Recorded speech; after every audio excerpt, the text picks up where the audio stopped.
নবুয়তের পঞ্চম বছর মেরাজে গেলেন আমার নবী। মেরাজের ঘটনা আমার নবী নিজেই বর্ণনা করতেছেন, তাফসীরে জালালাইনের মধ্যে আসছে বাজান। আমি উম্মে হানির ঘরের মধ্যে ঘুমাইছিলাম, আমার নবী বলতেছেন আমি কাবার হাতিমের মধ্যে ঘুমানো। এমন সময় জিবরাইল আলাইহিস সালাতু ওয়াস সালাম চলে আসছেন। জিবরাইল আমিন এসে আমার পায়ের গোড়ায় মুখ লাগাই দিয়েছে, গালটা লাগাই দিয়েছে, আওয়াজ করে বলেন সুবহানাল্লাহ। জিবরাইল রুহুল কুদুস, এত বড় দামি ফেরেশতা, তুমি তোমার গাল আমার পায়ের উপরে লাগাই দিছো। জিবরাইল আমিন ডাক দিয়ে বলতেছে, গো রাহমাতুল লিল আলামিন, আসমান জমিন সহ যা কিছু দুনিয়ার মধ্যে আছে এ সব কিছুর থেকে লক্ষ কোটি গুণ বেশি আপনার কদমের দাম বেশি, বলেন সুবহানাল্লাহ। আমি জিবরাইল সাধারণ একজন ফেরেশতা, আপনার পায়ে আমার গাল লাগানো এটাও একটা সৌভাগ্যের ব্যাপার। আল্লাহু আকবার। রাসূল আকরাম সাল্লাল্লাহু আলাইহি ওয়াসাল্লাম বলেন, জিবরাইল আলাইহিস সালাতু ওয়াস সালাম আমাকে উঠাই নিয়ে গেছেন ঘুমের থেকে। উঠানোর পরে আমি উযু করলাম, উযু করার পরে সিনা চাক করা হলো। বাজান সিনা চাকের মাসালা অনেক লম্বা, এদিকে যাওয়ার সময় নেই, খেয়াল করেন। সিনা চাক করার পর আমি দেখি অদ্ভুত একটা প্রাণী সামনে বাঁধা, হিয়া দাব্বাতুন বিয়াজুন ফাওকাল হিমারি দুনাল বুগল। এটা এমন একটা প্রাণী, সাদা রঙের একটা প্রাণী, হিয়া ফাওকাল হিমারি দুনাল বুগল, গাধার থেকে একটু বড়, খচ্চরের থেকে একটু ছোট, সাদা রঙের একটা প্রাণী। ওই প্রাণীর পিঠের উপরে আমি চড়ে বসলাম।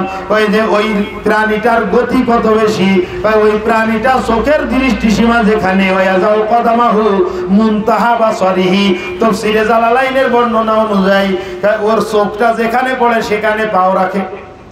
সুবহানাল্লাহ। কয়না পাও জীবনে দেখেছেন কোনদিন গতি, সর্বোচ্চ গতি কত হইতে পারে? চোখ ওই বুরাকের পা যেখানে, চোখ যেখানে গিয়ে পড়ে ও সামনের পাটা সেখানে রাখে। সুবহানাল্লাহ বলেন। এই বুরাকের উপরে উঠলাম, এক টানে বুরাক চলে গেল সোজা ফিলিস্তিনের জেরুজালেম, বাইতুল মুকাদ্দাস। জোরে বলেন আল্লাহু আকবার। এই বাইতুল মুকাদ্দাসে যাওয়ার পরে ওইখানে গিয়ে আমি দেখি যে ফাজানাল মুয়াজ্জিনু বিমাদিস সালাত, কে যেন আযান দিতেছেন, লোকেরা কাতার সোজা করতেছে। আমি মুহাম্মদুর রাসূলুল্লাহ আওয়াজ করে বলেন সাল্লাল্লাহু আলাইহি ওয়াসাল্লাম, আমিও কাতারে দাঁড়ায় গেছি। হঠাৎ জিবরাইল আলাইহিস সালাতু ওয়াস সালাম আমাকে ডাক দিয়ে বলতেছেন, আপনি জানালার সামনে নামাজের মুসল্লায় চলে যান।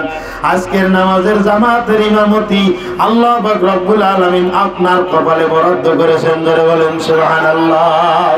আল্লাহর নবী বলেন, ফাসাল্লাইতু বিহিম রাকাতাইন, আমি আমার পিছনের মুক্তাদিদেরকে নিয়ে 2 রাকাত নামাজ আদায় করলাম। 2 রাকাত নামাজ আদায় করার পরে জিবরাইল আমিন ডাক দিয়ে বলতেছেন, ইয়া রাসূলুল্লাহ, ইয়া হাবিবাল্লাহ, আপনি কি জানেন আপনার পিছনে আজকে মুক্তাদি কারা ছিল? কে কারা ছিল রে জিবরাইল? জিবরাইল আলাইহিস সালাতু ওয়াস সালাম বলতেছেন, 2,24,000 পয়গম্বর সহ আল্লাহ পাকের লক্ষ লক্ষ রহমতের ফেরেশতারা আজকে আপনার পিছনে মুক্তাদি হয়ে নামাজ আদায় করেছে। এরপরে শুরু হলো ঊর্ধ্বগমন। অনেক দ্রুত গতিতে আগাইতেছি বাজান, আমার আলোচনা অনেক সামনে, বিরক্ত লাগতেছে না তো? খেয়াল করেন, ঊর্ধ্বগমন শুরু হয়ে গেল। সর্বপ্রথম আসমানে যখন আমি চলে গেলাম, প্রথম আসমানে যাওয়ার পরে দেখি ফাইদা নাবি আবি আদম আলাইহিস সালাতু ওয়াস সালাম। প্রথম আসমানে গিয়ে দেখি আমার আদি পিতা হযরতে আদম আলাইহিস সালাতু ওয়াস সালাম বিরাট বড় সিংহাসনে বসা। ধরে বলেন সুবহানাল্লাহ। আমি আদমকে সালাম দিয়ে দিলাম, আসসালাতু আসসালামু আলাইকা ইয়া আবি আদম। সালাম দিয়ে দেওয়ার সঙ্গে সঙ্গে আমার বাবা আদম আলাইহিস সালাতু ওয়াস সালাম আমার জন্য নেক দোয়া করেছেন, মারহাবান বিইবনি সালেহ ওয়া নবিয়্যি সালেহ, ও আমার নেককার সন্তান, ও আমার নেককার নবী, সুস্বাগতম সুস্বাগতম। আকাশে ভ্রমণে তোমাকে স্বাগত জানাই। আমার নবী বলতেছেন, ওইখান থেকে আমি চলে গেলাম দ্বিতীয় আসমানে। ফাউরি যাবি ইলা সামাই সানিয়া, দ্বিতীয় আসমানে গিয়ে দেখলাম আপন 2 খালাতো ভাই হযরতে ঈসা এবং ইয়াহইয়া আলাইহিস সালাতু ওয়াস সালাম ওখানে অবস্থান করতেছেন। তাদের সঙ্গে সাক্ষাৎ হইল, কুশল বিনিময় হইল, তাদের সঙ্গে সালাম মুসাফা হলো। তারাও আমার জন্য নেকের দোয়া করলেন, মারহাবান বিআখি সালেহ ওয়া নবিয়্যি সালেহ, ও আমাদের নেককার ভাই, ও আমাদের নেককার নবী। আর আপনি যান, আকাশের প্রত্যেকটা স্তরের দরজা আল্লাহ পাক রব্বুল আলামিন আজকে তোমার জন্য উন্মুক্ত করে দিয়েছেন। বলেন সুবহানাল্লাহ। আমি চলে গেলাম তৃতীয় আসমানে। হযরত ইউসুফ আলাইহিস সালাতু ওয়াস সালামের সঙ্গে সাক্ষাৎ হইল। ওখান থেকে চতুর্থ আসমানে চলে গেলাম, হযরত ইদ্রিস আলাইহিস সালাতু ওয়াস সালামের সঙ্গে সাক্ষাৎ হলো। পঞ্চম আসমানে গিয়ে হারুন আলাইহিস সালাতু ওয়াস সালামের সঙ্গে সাক্ষাৎ। 6 নম্বর আসমানে মুসা কালিমুল্লাহর সঙ্গে সাক্ষাৎ। 7 নম্বর আসমানে গিয়ে দেখি জাতির পিতা হযরতে ইব্রাহিম খলিলুল্লাহ আলাইহিস সালাতু ওয়াস সালাম বসা। জোরে বলেন সুবহানাল্লাহ। ইব্রাহিম আলাইহিস সালাতু ওয়াস সালাম আমার জন্য দোয়া করলেন, মারহাবান বিইবনি সালেহ ওয়া নবী সালেহ, ও আমার নেককার সন্তান, নেককার নবী, তোমার যাত্রা শুভ হোক, সুস্বাগতম। ইব্রাহিমের সঙ্গে সাক্ষাৎ করার পর এরপর আরো একটু উপরে যাওয়া দরকার। উপরের দিকে যখন আমি যাইতেছি, জিবরাইল আলাইহিস সালাতু ওয়াস সালাম বলতেছে এখানে পর্যন্ত থাকো, আমি আর যেতে পারতেছি না। কি সমস্যা হচ্ছে কোনো? কথা বলা যাবে না, কিন্তু আস্তে আস্তে কথা বললেও কিন্তু দেখা যাচ্ছে। কথা দেখা যায় না? কি গান? কথা দেখা যায়? হ্যাঁ, কথা দেখা যায়। আল্লাহ খেয়াল করেন। জিবরাইল বলতেছে হুজুর আপনি যান। আমি যাব মানে আমি কি এসে গেছি? তাই না, এখান থেকে আরো অনেক দূর, আপনি যান, এখান থেকে আমি আর যেতে পারবো না, আপনাকে নেওয়ার জন্য রফরফ চলে আসবে। ধরে বলেন সুবহানাল্লাহ। রফরফ একটা জায়নামাজের মতো, ওর উপরে চড়ে বসলে ওই রফরফ নিয়ে একদম সোজা আরশে আজিমের সিঁড়িতে ভিড়িয়ে দেবে। জোরে বলেন সুবহানাল্লাহ। আল্লাহর নবী বলেন ওইখান থেকে আমি চলে গেলাম। চলে যাওয়ার পর আল্লাহ পাক রব্বুল আলামিনের সঙ্গে কথাবার্তা সাক্ষাতের পরে এক পর্যায়ে আমি বলতেছি, আল্লাহ পাক রব্বুল আলামিন আমার উম্মতের জন্য দৈনন্দিন 50 ওয়াক্ত নামাজ ফরজ করে দিয়েছেন। জোরে বলেন সুবহানাল্লাহ। ও বাজান, ঘটনা সবারই জানা আছে, আমি ঘটনা বলতেছি না বাজান, এখান থেকে শুধু কয়েকটা পয়েন্ট আমি আপনাকে বলবো, খেয়াল করেন। বিরক্ত লাগতেছে না তো? ওইখান থেকে আমার নবী 50 ওয়াক্ত নামাজ নিয়ে চলে আসছেন। একদম শর্টে মারলাম বাজান, একদম শর্টে, খেয়াল করেন ভালো করে। ওইখান থেকে নিয়ে আসার পরে হযরতে মুসা কালিমুল্লাহ কয় নম্বর আসমানে ছিলেন? ইন্টারভিউতে তো ফেল করেছে সবাই। এবার খাওয়া দাওয়া আজকে হয়ে গেছে, না হলে সমস্ত টিম ধরে এখানে যারা উপস্থিত যে পারবে না তার বাড়িতে যে উঠবো রাত্রে। জোরে বলেন কয় নম্বর আসমানে ছিলেন? নকল করে ফেলাইছে, সবাই মুখস্থ করে ফেলাইছে। 6 নম্বর আসমানে ছিলেন মুসা কালিমুল্লাহ। জোরে বলেন কয় নম্বর? 6 নম্বর আসমানে ছিলেন মুসা কালিমুল্লাহ। ফেরত আসার সময় মুসা কালিমুল্লাহ জিজ্ঞাসা করতেছে, ভাই মুহাম্মদ, সবাই বলেন সাল্লাল্লাহু আলাইহি ওয়াসাল্লাম। কষ্ট হচ্ছে বাজান সাল্লাল্লাহু আলাইহি ওয়াসাল্লাম বলতে? না না বাজান না, আমার নবীর বহুত মায়া আমাদের উপরে, বহুত বড় অনুগ্রহ। সারা রাত যদি বর্ণনা করি বর্ণনা করে শেষ করা যাবে না আমার নবীর আমাদের উপরে কত অনুগ্রহ। আমাদের নাফাক জবান দিয়ে বারবার বারবার সাল্লাল্লাহু আলাইহি সাল্লাম সাল্লাল্লাহু আলাইহি সাল্লাম পড়লে আশা করা যায় আমার এই বিড়ি খাওয়া জবান, আমার এই জর্দা খাওয়া জবান, আমার এই মিথ্যা কথা বলা জবান আল্লাহ হয়তো পাক করে দিবেন। জোরে বলেন সুবহানাল্লাহ। এই জন্য কোন সময় সাল্লাল্লাহু আলাইহি সাল্লাম পড়তে পিছ পাওয়া যাবে না, ঠিক আছে না ইনশাআল্লাহ? কি ভাই, ব্যাগ তো অনেক বড় দেখা যায়, কি দিল? আমার নবী বলতেছেন 50 ওয়াক্ত নামাজ। মুসা কালিমুল্লাহ বলতেছে পারবে না, আমার উম্মতের জন্য মাত্র 2 ওয়াক্ত নামাজ ফরজ ছিল, তারপরে আমার উম্মত পারে নাই। আমার উম্মত তোমার উম্মতের থেকে আরো শক্তিশালী ছিল। 400-450 বছর পর্যন্ত হায়াত ছিল তাদের, ইহুদিদের হায়াত ছিল 400-450 বছর পর্যন্ত। খ্রিস্টানদের হায়াত ছিল 250-200 বছর পর্যন্ত। আমার উম্মতের এত বড় হায়াত, এরকম জবরদস্ত শক্তিশালী হওয়ার পরেও আমার উম্মত দৈনিক 2 ওয়াক্ত নামাজ আদায় করতে পারে নাই। তোমার উম্মত তো ছোট্ট ছোট্ট উম্মত, এদের হায়াত হলো 60 থেকে 70-এর মাঝামাঝি। এত ছোট সময়ের মধ্যে 50 ওয়াক্ত নামাজ তারা আদায় করতে পারবে না। পাল্টাও আমার নবী চলে গেলেন আল্লাহর দরবারে। আল্লাহ পাক রব্বুল আলামিন 5 ওয়াক্ত কমাই দিলেন। আবার আসলেন মুসা, আবার ফেরত দিলেন, আবার আসলেন, আবার ফেরত দিলেন, আবার আসলেন, আবার ফেরত দিলেন। এইভাবে করে 9 বার যাতায়াত করার পর এখন নামাজ অবশিষ্ট আছে মাত্র কয় ওয়াক্ত? 5 ওয়াক্ত। তো বলে দিছি এখানে উত্তরই জায়গায় কয় ওয়াক্ত? 5 ওয়াক্ত। এরপরেও মুসা কালিমুল্লাহ কয় আবার যান, আর একবার যান। এখানে একটা জটিল প্রশ্ন বাজান। আল্লাহ পাক রব্বুল আলামিন নামাজ দিয়ে দিলেন, আমার নবী নিয়ে চলে আসলেন। মাঝখানে মুসা আলাইহিস সালাতু ওয়াস সালাম কথা বলার কে? এ প্রশ্ন কি জেগেছে আপনাদের? প্রশ্ন জাগলে উত্তর হবে, না হলে কিন্তু হবে না। আল্লাহ দিছেন, দিছেন কে?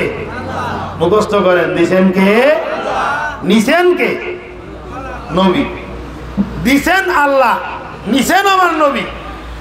মাঝখানে মুসা আলাইহিস সালাতু ওয়াস সালাম কেন কথা বললেন? ভাইয়ের দুইটা কারণ ছিল। একটা কারণ হলো আল্লাহ পাক মুসা আলাইহিস সালামকে ফিট করেই রাখছেন ওইখানে, যে আমার হাবিব আমার কাছ থেকে দেখা করে চলে যাচ্ছে, তাকে বিদায় দিতে আমার মনে চাচ্ছে না, যতবার তোমার কাছে যাবে ততবার তুমি ফেরত পাঠাবা। জোরে বলেন সুবহানাল্লাহ। আর দ্বিতীয় কারণ হযরত মুসা আলাইহিস সালামের মনে একটা কষ্ট। ওই আলোচনার শুরুতে চলে যান, মুসা কালিমুল্লাহ আলাইহিস সালাতু ওয়াস সালাম আল্লাহকে বলেছিলেন রব্বি আরিনি আনজুর ইলাইকা, ওগো আসমানের মালিক আমি তোমাকে একটু দেখতে চাই। আল্লাহ পাক রব্বুল আলামিন বলতেছেন লান তারানি ওয়ালাকিন উনজুর ইলাল জাবাল, আমাকে তুমি দেখতে পাবে না, পাহাড়ের দিকে তাকাও। আল্লাহর নবী মুসা কালিমুল্লাহ আলাইহিস সালাতু ওয়াস সালামের মনের মধ্যে অনেক বড় একটা কষ্ট ছিল, আমি আল্লাহকে দেখতে চেয়েও দেখতে পাইলাম না। আর আমার ভাই মুহাম্মদুর রাসূলুল্লাহ আওয়াজ করে বলেন সাল্লাল্লাহু আলাইহি ওয়াসাল্লাম দেখতে আগ্রহ প্রকাশ করেন নাই, তারপরেও আল্লাহ পাক নিজের থেকে দেখা দিয়েছেন। জোরে বলেন সুবহানাল্লাহ। আমি দেখতে চেয়েও দেখতে পাই নাই, আমার ভাই দেখতে না চেয়েও দেখতে পেয়েছেন। আল্লাহকে তো এই জন্মে দেখতে পারলাম না, অন্ততপক্ষে ওই ব্যক্তিকে একটু বারবার করে দেখি, যে এই ব্যক্তি নিজের চোখে আমার মালিককে দেখে এসেছে। ছেলেটা বিদেশে থাকে, সিটি পাঠাইছে, মুরব্বী বাবা, বুড়ো মানুষ, পড়তে পারে না, বুড়ি আঙ্গুল ফাঁস আছে না? ডক্টরের ডিগ্রি হইলে বুড়ি আঙ্গুল ফাঁস কয়, কথা কয় না, রাগ করতেছেন আপনারা?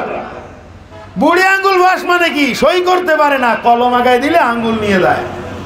বাবা হলো এইরকম একটা বাবা, পরের খেতে মৌসুমে খেটে কিসেন দিয়ে, কামলা দিয়ে, জোন দিয়ে কষ্ট ক্লেশ করে ছেলেটাকে অনেক বড় একজন শিক্ষিত বানাইছে।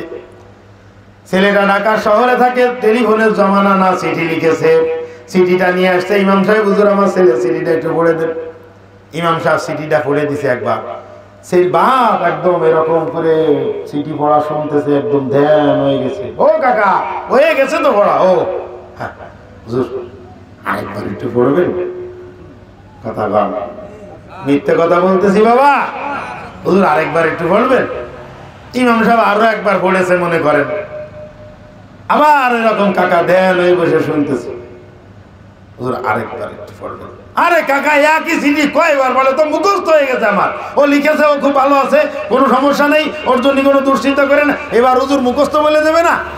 কথা না, হুজুর বিরক্ত হয়ে গেছে, না কাকা আর দরকার নেই, থাক। আচ্ছা ঠিক আছে, আপনি ব্যস্ত মানুষ। ও আবার সিটিটা বাস করে খামের মধ্যে ভরে এই বুক পকেটে নিয়ে বাবা আবার বাড়িতে চলে গেছে। পরের দিন আবার আসরের নামাজের পরে হুজুর বসে চা খাইতে, কাছাকাছি এসে বসছে। হুজুর মনে করতেছে তো ও তো কালকে তো হয়ে গেছে বড়া, আস্তে আস্তে সিটিটা বার করে ইমাম সাহেবের একটা চা দেয়, এই দোকানদার ইমাম সাহেবের একটা চা দাও, দেশে ইমাম সাহেবের একটা চা। সিটি বার করা দেখে ইমাম সাহেব মনে করেছে মানে আরেকটা সিটি আইছে, মানে নতুন আরেকটা আইছে, তাই মনে করেছে। একটু পড়েন। আরে কাকা এটাই তো কালকে 2-3 বার পড়লাম, আবার কি? তখন এই কাকা কি জবাব দেয়? কাকা জবাব দেয়, হুজুর যতবার এই চিঠিটা আমি পড়ি ততবার আমার খোকার চেহারা আমার চোখের সামনে ভাসে। কথা কন, যতবার এই চিঠিটা আমি পড়ি, যতবার আপনার কাছ থেকে এই চিঠিটা আমি শুনতেছি, ততবার আমার খোকার চেহারা আমার চোখের সামনে ভাসতেছে। ও দুনিয়ার মুসলমান, মুসা কালিমুল্লাহ আলাইহিস সালাতু ওয়াস সালামের মনের মধ্যে এরকম একটা কষ্ট। আল্লাহ পাক রব্বুল আলামিনকে দেখতে চাইলাম, তারপরেও দেখতে পাইলাম না। আমার ভাই মুহাম্মদুর রাসূলুল্লাহ দেখে আসছেন, আমি তাকে একটু বারবার দেখি। যতবার আমার ভাই মুহাম্মদুর রাসূলুল্লাহকে দেখতেছি, কেমন যেন আমি মুসা কালিমুল্লাহ ততবার আমার রবকে দেখতেছি। জোরে বলেন সুবহানাল্লাহ। আমি বলতেছিলাম বাজান, আল্লাহর নবী 5 ওয়াক্ত নামাজ, যখন 5 ওয়াক্ত নামাজ মাত্র অবশিষ্ট আছে, আল্লাহ পাক রব্বুল আলামিনের দরবারে গিয়ে ডাক দিয়ে বলতেছে, মালিক রে, মাথা নিচের দিকে দিয়ে চুপচাপ করে দাঁড়ানো। কুদরতে হাকিম আল্লাহ পাক রব্বুল আলামিন জিজ্ঞাসা করতেছেন, দোস্ত কি ব্যাপার? আমার নবী কোনো কথা বলেন না, মাথাটা নিচের দিকে দেওয়া। আল্লাহ পাক রব্বুল আলামিন অন্তর্যামী, গোটা দুনিয়ার মানুষের হৃদয়ের খবর রাখেন কে? সমস্ত দুনিয়ার মানুষের হৃদয়ের খবর আল্লাহ পাক রব্বুল আলামিন রাখেন। ও দুনিয়ার মুসলমান, সমস্ত তোমার আমার মতো মানুষের অন্তরের খবর আল্লাহ রাখেন। তাহলে তার প্রিয় হাবিবের অন্তরের খবর আল্লাহ রাখেন কি রাখেন না বলে কও। আল্লাহ পাক রব্বুল আলামিন বলতেছেন, হাবিব রে আমার, আমি ভালো করে বুঝতে পেরেছি আপনি কি চাইতেছেন। এই 5 ওয়াক্তের উপরে আর কম করার দরকার নাই। আপনার উম্মতকে ডাকিয়ে জানাই দেন, আপনার উম্মতের মধ্যে মান জামিল হাসানাতি ফালাহু বিআশিয়াম সালিহা। আপনার যে উম্মত মাত্র 5 ওয়াক্ত নামাজ দৈনন্দিন গুরুত্ব সহকারে আদায় করবে, ও মুসলমান, কয় ওয়াক্ত নামাজ? যারা বলেনি তারা মনে হয় পড়ে না। কয় ওয়াক্ত নামাজ? 5 ওয়াক্ত নামাজ যেই ব্যক্তি গুরুত্ব সহকারে আদায় করবে, আমি আল্লাহ পাক রব্বুল আলামিন ওই ব্যক্তির আমল নামার মধ্যে পুরো 50 ওয়াক্ত নামাজের সওয়াব দিয়ে দেব। জোরে বলেন সুবহানাল্লাহ। কত সুন্দর সিস্টেম বাজার। সমস্ত বিধানগুলো আল্লাহ পাক দিয়েছেন জিবরাইলের মাধ্যমে। নামাজ বিধানটা আল্লাহ পাক দান করেছেন সরাসরি তার হাবিবের মাধ্যমে। কথা বলেন ঠিক কি ঠিক না?